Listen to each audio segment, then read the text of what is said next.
What's up guys, Brad here from Piney Grove, and today I got a lot of work to do with the tractors out here. This is our Kubota tractor, and we're also sponsored by Summit Tractors. Both tractors need servicing. So before I can do anything, I've got to service them. Now I've already done the big 400-hour service on the Kubota L3901, but what I didn't do, and a viewer pointed this out to me, is I didn't change the front axle oil. I don't think it's required at the 400-hour service. I'll look back through my Kubota manual, but I don't think it's required, but I'm gonna do it anyway. Just then I'll know that everything is done on the Kubota.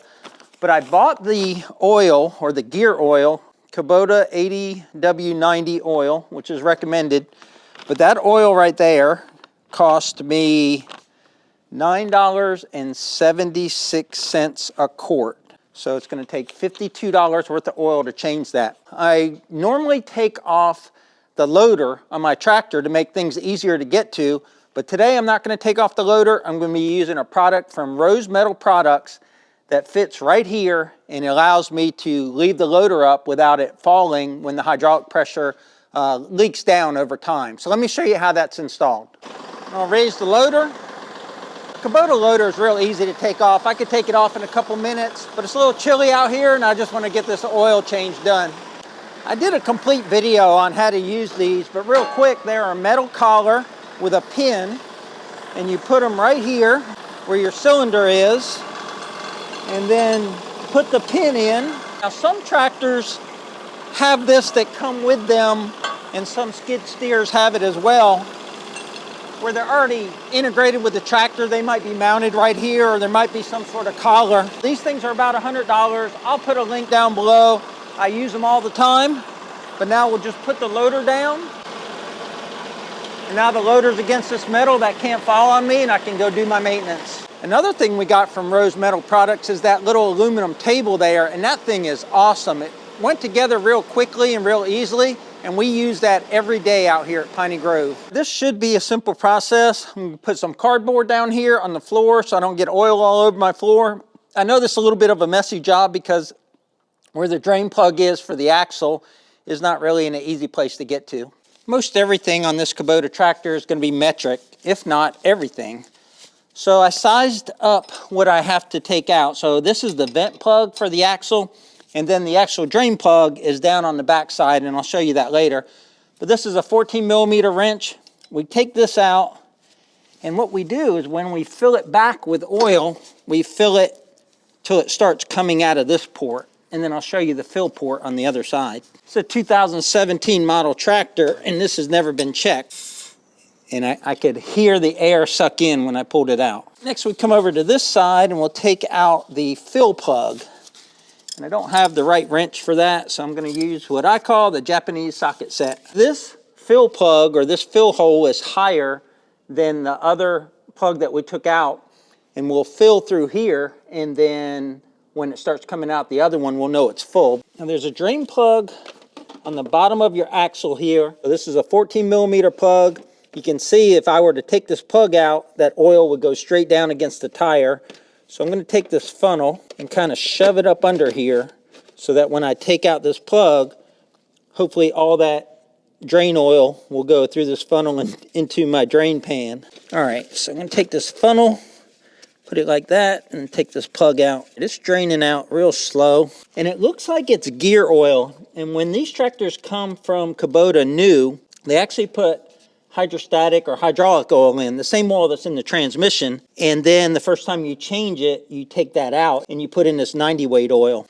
Now I bought a new Kubota L series in 2014. This isn't that tractor, this is a different tractor, and there's a little plug underneath here, a round rubber plug with gasket material around the edges of it, and it just presses up in there, and I actually hit that with a stump, and it started leaking, and it was leaking hydraulic oil. So when I took it to the dealer, they said that Kubota from the factory puts in hydraulic oil in the axle, and then the first time you change it, you go back with 90 weight oil. But if you ever want to completely clean all of this out, because that plug is about here, so it's higher, you can actually take this plug out in the bottom. That plug's not very expensive, but my theory on that is it's not leaking now. I don't want to change it and it leaks, so I'm going to use the drain plug. So this long skinny funnel is working out real good. It's keeping that oil from getting all on the rim. but it's taken a long time to drain, and that's why you take out the vent plug. Like I mentioned, when I took out the vent plug, as soon as I took it out, there was like a whoosh of air going in there. So there's kind of a vacuum that's created in there. So if you don't take that out and also the fill plug, the oil will come out a lot slower. Doesn't look like there was a lot in there, to be honest with you. We've been draining for quite a while, and that is I think a 5-quart pan down there, and we haven't even covered the bottom. I think the gears at the bottom there on each side got plenty of lubricant through the life of this tractor, but that's not how much is supposed to be in there. We'll measure all this oil once I get both sides out and just see how low it is or how low it was. But I did get a bit of oil out of the other side. I would say there's probably a quart in the pan.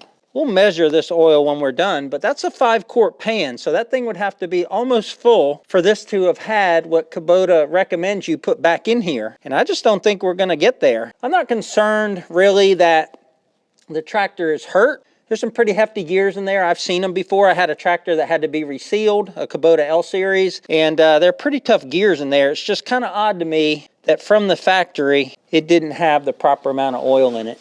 So what I'll say about this job is it's very easy. Minimal tools. If you have the right equipment like the catch pan and stuff, there's really not that much mess, but it's very time consuming. I've gone off and done a bunch of different things while the other side was draining. The same for this side. I want to get as much of that old oil out of there, and it just comes out really slow.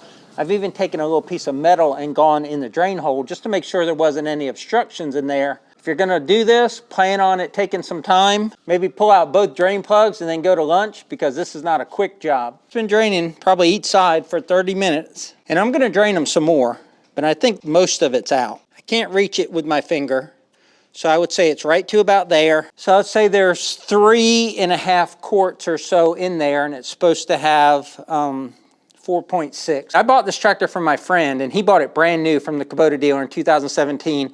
He's never changed the front axle oil, nor has the Kubota dealer. So this is the way it was sold to him. Looks like it was about, let's call it a quart low or so. So not as bad as maybe I thought it was earlier, but it certainly should have been more full than what I'm finding out now. I want to be 100% fair to Kubota and also not be an alarmist. So I put the plugs back in. I waited about 30 minutes, took the plugs out, and I was able to get more out of this side. So it was about 0.8 of a quart low. I don't think that's harmful to the tractor, but it certainly wasn't filled as much as it should have been. So I recommend you go out and check your oil level on your front axle of your Kubota. It's easy enough to do. You pull out 2 plugs, put your finger in there, you should be able to touch some oil.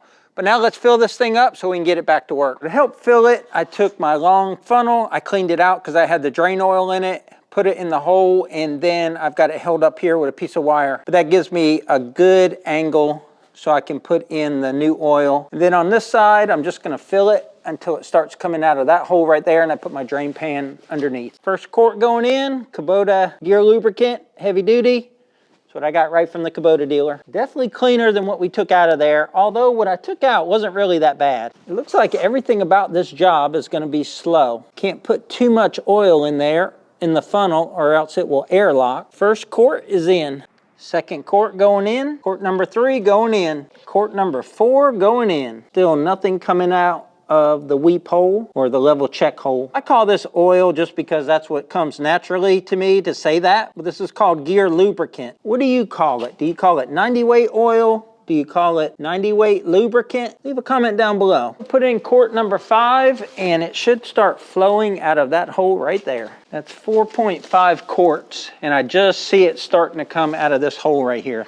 I'm gonna let that drip down and let it find its level across the axle. Put that plug back in there and then put the plug back in on the fill side, and this axle will be properly serviced. I've got one thing left to do, and that's put in the fill plug. But before I close out this video, a couple of words about this maintenance task. Number one, it's a very simple task, but it takes a lot of time. So I would allocate a couple hours and let it drain while you go do something else. Also, I highly recommend you do this one yourself because it's so easy, but also because time is money, and I don't think dealerships are going to take the time to properly drain it. I think they're going to drain it, and refill it. But when they drain it, I don't think they're going to let it drain for 30 minutes or 45 minutes and get all of that old oil out of there. I'm going to put this plug back in and get back to work. Y'all take care out there, and remember, life's short, tractor hard.